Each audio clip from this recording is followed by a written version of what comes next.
اسرائیل کی غزہ کے پناہ گزین اسکولوں، اسپتالوں پر بمباری اور بیروت پر حملوں سے مجموعی طور پر 92 افراد شہید ہو گئے۔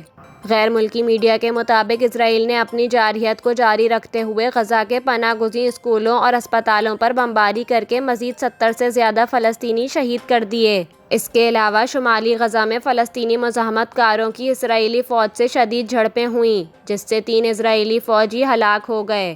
دوسری جانب اسرائیل نے حزب اللہ کے سیاسی رہنما کو نشانہ بنانے کے لیے بیروت کے کنجان آباد علاقے پر حملہ کر دیا، جس سے 2 عمارتیں ملبے کا ڈھیر بن گئیں۔ ادھر اسرائیل کے حملے سے بیروت میں 22 افراد شہید اور 170 زخمی ہو گئے۔ اس کے علاوہ اسرائیلی حملے میں حزب اللہ رہنما وافق صفا کے بچ جانے کی اطلاعات سامنے آئی ہیں، جبکہ UN امن دستوں پر گولہ باری پر کئی ممالک کی جانب سے مذمت کی گئی ہے۔ میڈیا رپورٹس کے مطابق شام لبنان سرحد پر اسرائیل نے بمباری کرکے ایرانی ہلال احمر کا فیلڈ اسپتال تباہ کر دیا۔